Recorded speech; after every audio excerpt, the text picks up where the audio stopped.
좋은 아침입니다. 오늘은 6월 6일 금요일입니다. 즐겁고 감사한 하루 되시기 바랍니다.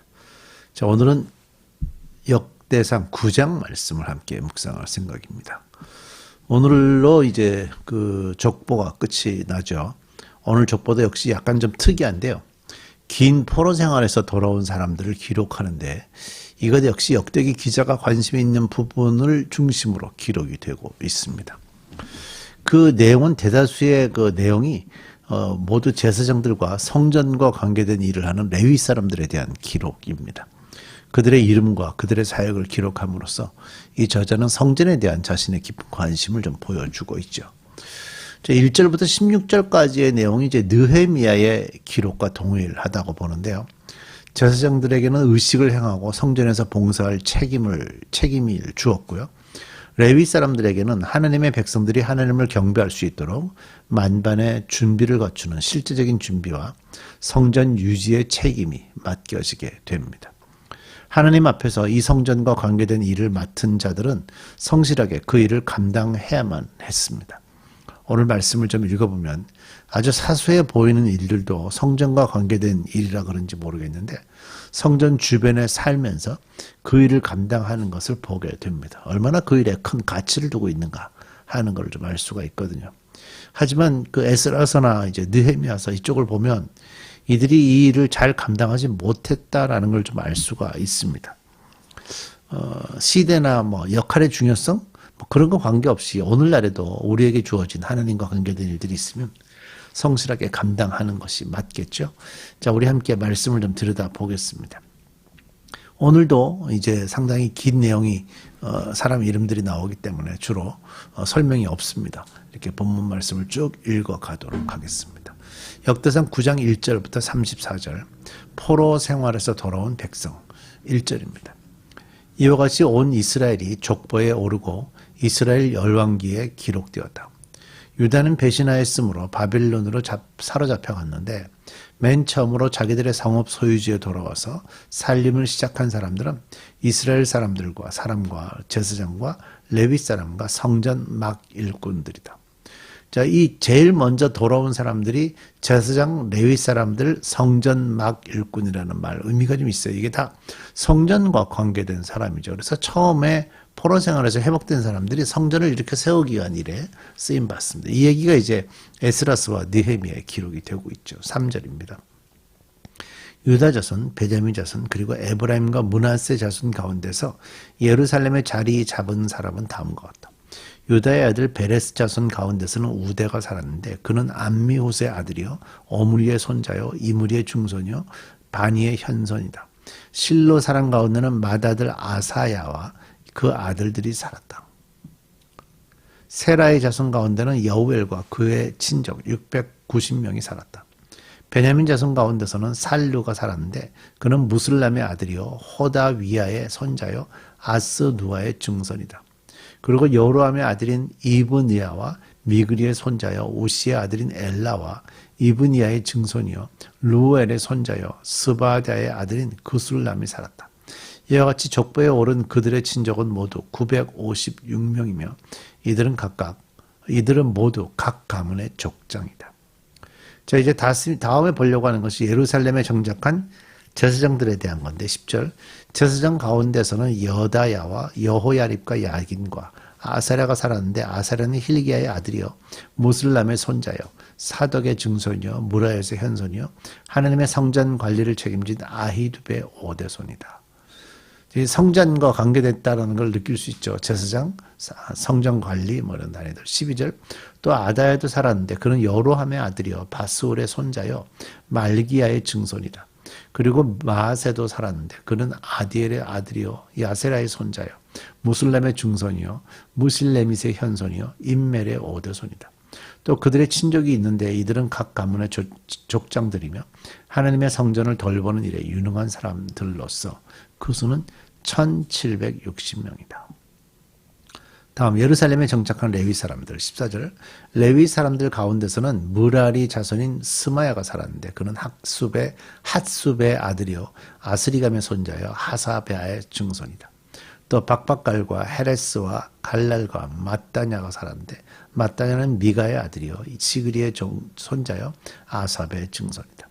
또 오바댜가 살았는데 그는 스마의 아들이요 갈랄의 손자요 여두둔의 증손이다.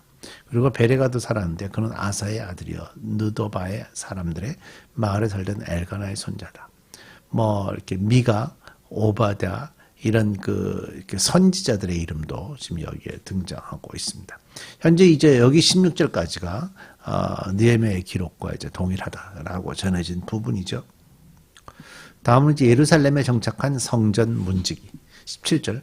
문지기는 살름과 악굽과 달몬과 아히만과 그들의 친족들인데 살름이 그 우두머리이다. 살름은 이때까지 동쪽에 있는 왕의 문의 문지기로 있다. 이들이 레위 자손의 진영에 속한 문지기다. 저희 성전 문지기가 좀 독특하지 않습니까? 그 성전 문지기를 따로 세워서 그들이 그 일에 집중할 수 있도록 했어요. 그래서 아마 성전 문지기들이 그 성전에 드나드는 사람들까지도 다 관리를 했던 그런 사람이라고 보여지고요. 그 일이 성전에 관계된 일로서 상당히 중요한 일로 이렇게 주어졌다는 거죠. 19절. 고라의 증손이요 에비 아삽의 손자요 고레의 아들인 살룸과 그의 가문에 속한 그의 친족들 즉 고라 족속은 성막 문을 지키는 임무를 맡았다. 그들의 조상도 주의 성막 문을 지키는 사람이었다. 예. 고라 족속이 성전 문과 관계되는 일들을 했었고요. 그 이전 성전을 짓기 있는 훨씬 이전의 얘기로는 성막 문을 지키는 일들을 했다는 거죠. 20절. 예전에는 엘르아살의 아들 비누아스가 그들의 책임자였는데 주께서 그와 함께 하셨다. 무셀레마의 아들 스가라는 회막문의 문지기다. 문지기로 뽑힌 사람은 모두 212명이며 마을별로 족보에 기록되었다. 회막문의 문지기 또 따로 있죠. 다윗과 사무엘 선견자가 그들을 신실히 여겨 이 모든 일을 맡겼다. 여기 좀 독특한 표현이 나오죠.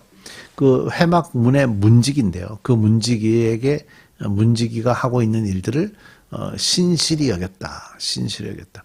우리가 사실 교회 안에서 어떤 직분을 이렇게 주고받을 때 교회에서 또 이렇게 직분을 맡기기도 하고 또 받기도 하는데 그 일에 따라서 사람들의 어떤 그 기대감들이 좀 다릅니다. 좀 중요한 일을 맡고 싶어 하고. 근데 사실 여기도 이렇게 보면 회막문의 문지기가 가장 문지기를 신실하게 여겼다는 의미는 상당히 우리에게 중요한 의미를 주고 있다 하는 걸 좀 우리가 기억하면 좋겠어요. 뭘 맡든지 하나님 주신 일에 성실히 감당하는 게 중요하겠죠. 그들과 그 자손이 주의 성전 곧 성막 문을 지키는 일을 맡았는데 이 문지기들은 동서남북 사방에 배치되었다. 마을에 사는 그들의 친족들은 번갈아 와서 일회씩 그들을 도왔다. 예, 집안이 그 일을 하니까 돕는 사람들이 또 같이 있어요. 한 사람만 서 있는 게 아니라는 거죠. 레위 사람인 4명의 책임자들은 신실하여서 하나님 성전의 방과 창고들을 맡았다. 그들은 성전을 지키며 아침마다 문을 여는 일을 맡았으므로 하나님의 성전 주위에 머무르면서 밤을 지샜다. 자 보세요. 신실하다는 말을 그 방과 창고들을 맡은 사람들이라고 보여지고요. 그 다음에 성전을 지키면서 아침마다 문을 여는 일을 맡았으면서 이들이 이 일을 하는데 성전 주위에 머무르면서 밤을 지냈다. 얼마나 이 일에 집중하고 있는가 하는 걸 하나님께서 맡겨주신 일에 집중하고 있는 걸 좀 우리가 볼 수가 있죠. 자, 나머지 레위 사람들.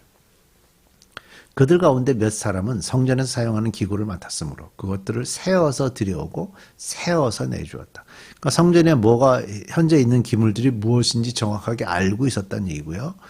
그래서 들어올 때도 세고 나갈 때도 세서 기록을 잘 하고 있었다 그런 얘기죠.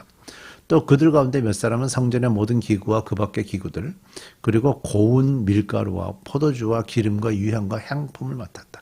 이 제사에 사용되는 여러 가지 도구들입니다. 제사장 자손 가운데서 몇 사람은 향료를 배합하여 향수를 만들었다. 그 성전 안에서 나는 냄새들 그런 것들이 다 이 향수인데 이것이 누가 만드는가 하면 제사장의 자손들이 했다는 거예요. 그러니까 이 성전과 관계되는 것은 보통 사람들은 하지 않았습니다. 전부 다 이 레위 지파 사람들 중에서도 또 부분적으로 레위 사람들 중에서도 제사장들만 하는 일이 있고 또 레위 사람들이 하는 일이 있고 서로 다 달랐다는 거죠. 31절. 레위 사람 마띠다는 고라 자손 살름의 맏아들로서 구워서 바치는 제물을 준비하는 일을 맡았다. 고앗 자손 가운데서 그들의 친족 몇 사람은 안식일마다 차리는 빵을 준비하는 일을 맡았다. 그 제단에 올리는 빵입니다. 또 찬양을 맡은 사람도 있었다. 이들은 레위 지파의 족장들로서 성전의 부속 건물에 살면서 밤낮으로 자기들의 일만 하여야 했으므로 다른 일을 하지 않았다. 이 찬양하는 사람들에 대해서는 하나님이 특별히 관심이 있으셨던 것 같아요. 그래서 그 레위 지파의 족장들인데 성전의 부속 건물에 살았다. 그러니까 성전 안에서 사는 거예요. 그리고 밤낮으로 자기들의 일만 해야 했으므로 다른 일을 하지 않았다. 이 사람들은 그 맡은 기간에는 그 일만 합니다. 얼마나 여기에 좀 33절에 조금 더 가치를 두죠. 지금 여러 가지 다른 일들이 다 기록되고 있지만 33절에 좀 더 많은 어떤 가치들을 지금 두고 설명하고 있으니까 찬양하는 일에 굉장히 그 하나님께서 특별하게 그 따로 이렇게 배려를 하고 있다는 걸 볼 수 있고요. 34절 마지막입니다. 이들이 족보에 오른 레위 사람 족장들이다. 이 족장들은 예루살렘에서 살았다. 왜 그렇죠? 성전이 예루살렘에 있었기 때문입니다. 우리 기도하십시다. 하나님께서 일들을 맡기실 때 그 맡은 자들이 그 일에 어떤 일들이 내가 더 하고 싶고 어떤 일들이 내가 하고 싫은지를 잘 모르지만 하나님께서 맡기신 일에 대해서 그들이 얼마나 성실하게 감당했었는가 또 그 일에 대해서 시간을 내고 집중하고 있는 모습들을 보게 됩니다. 하나님 우리 인생에 구원하시고 우리를 구원해 주시고 하나님의 자녀로 삼으시고 하나님의 나라를 위해서 부르셨으니 우리에게도 주어진 하나님의 사명에 성실하게 감당하게 하시고 가장 기본적인 예배를 참여하는 일부터 시작해서 하나님의 꿈에 순종하는 저희들 되게 주옵소서. 예수님의 이름으로 기도드립니다. 아멘.